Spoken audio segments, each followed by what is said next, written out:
Hello. So I've rediscovered Iron Maiden.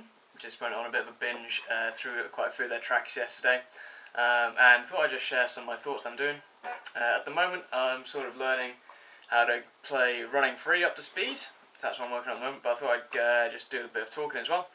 I had a bit of crisis because I can't find a good camera position where you can get my face and the guitar in one shot. I've tried moving the camera up here, further away.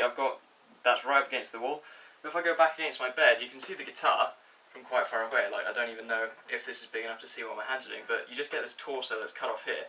So then I don't know if this sort of view here is better or worse than having the camera like down here where I've been having it before, so that you can get a better-ish, if it will cooperate, a better, oh come on, slanted, a better-ish view of what my hands are doing on the guitar. Like, this takes up more of the frame, I don't know. So anyway, that's my camera quandaries. The other things I've been thinking about are, I was actually just doing this now, so I thought I'd talk about the benefits of slow practice. So in terms of learning Running Free, I've sort of picked up most of the song from just playing Iron Maiden and sort of knowing what they do. But then there's the solo part, which I actually needed to learn and dedicatedly practice. So I looked at the tab, then I started having a go. The riff goes like this.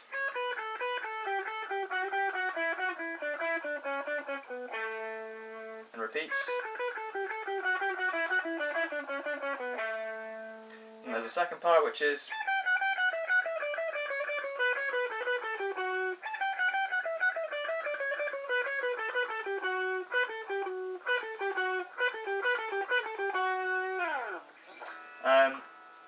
and well, I was looking at the notes and I was sort of just trying to read the tab and play along, and then once I got the general frets down, I just started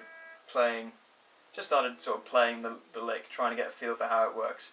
And when you're sort of in that phase, it's sort of important to do a couple things. I want to make 3 points. First is to sort of play in time, so slowly but in time. So when I was first learning that riff, I was taking it really slow, going...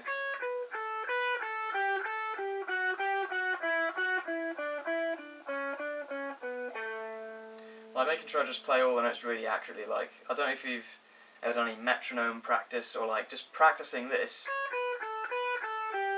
even though it's slower, trying to play it in time, I find really beneficial, because your hand will get used to keeping a variety of times, and that's going to let you build it up steadily, so you're not just rushing through the first part really quick, like, and then like the speed throughout the lick sort of varies, so keeping all at one speed I think is a good habit to get into. The second benefit of really playing slow is it gives me time to think carefully about what my fret hand is going to do. So when I'm looking at a lick and I play through it a couple times, make sure you try a couple different ways of fretting the notes. So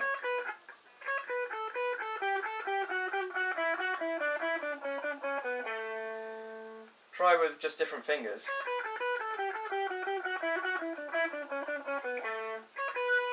What else we try?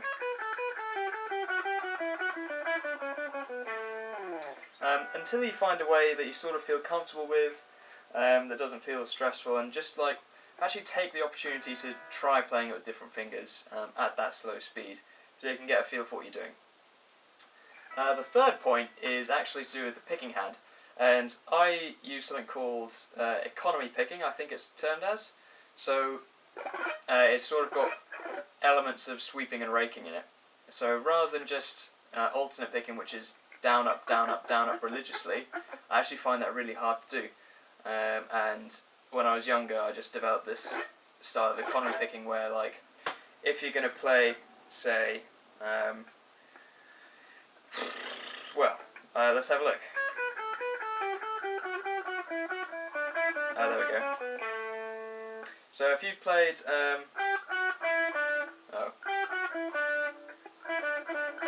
like going between the G and the D string, like if you're going down string and it's on an up stroke or a rake, like you'll just you'll sweep over those notes and then go back into alternate picking. And then it's like if you're doing a downstroke, so say you play 12 on the G, and it's an downstroke. Your next note might be 10 on the B. So rather than doing down and then up for the alternate pick, I'll go down and then down again, because I've gone down a string that way anyway. Or likewise, you've come the other way if it's an upstroke. But then, if you're playing an upstroke, so let's say you're playing an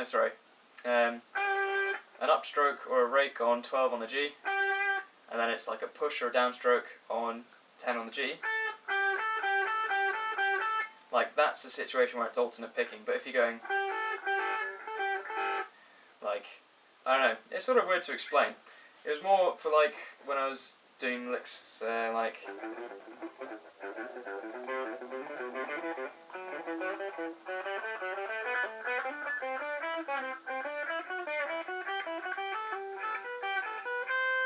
Like licks like that where you've got a lot of da-da-dum, da-da-dum, da-da-dum, da-da-dum going up and down, sort of nest in the alternate picking, I don't know. But basically figuring out what your picking hand is going to do I find really valuable in terms of slow practice. So the lick we were looking at,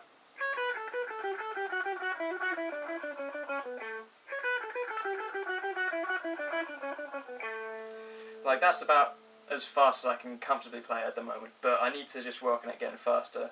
So literally my practice for getting the speed up will be playing it in time at this speed and then trying to push it all in time together, push it all in time the next thing up.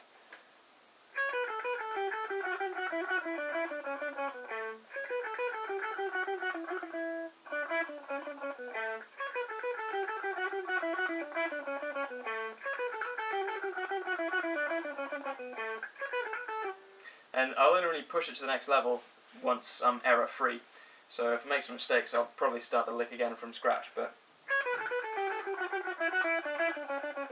like there you could hear my timing went on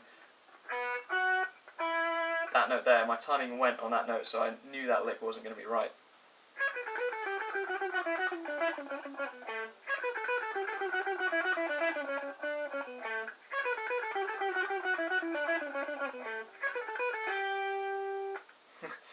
So again, it's just repetition and building up the muscle memory for those licks, trying to get them right. And what comes after that? There we go. Oh god.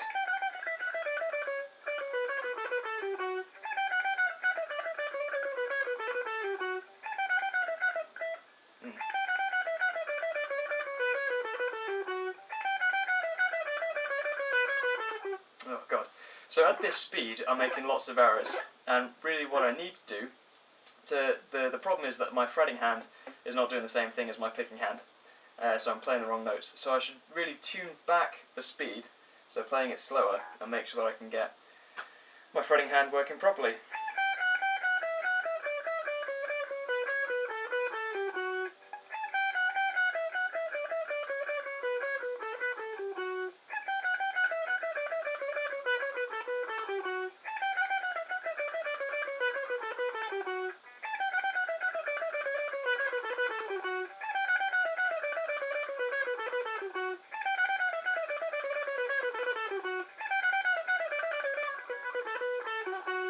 So there's about the limit I found it again.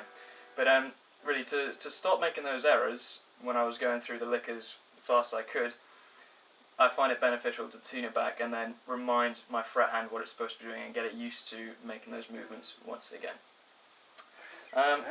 So there's my ramblings before I do a lesson on running free by Iron Maiden, but just talked about the camera, talked about trying licks out for the first time with different fretting positions, talking about economy picking and the benefits of slow practice. That's it.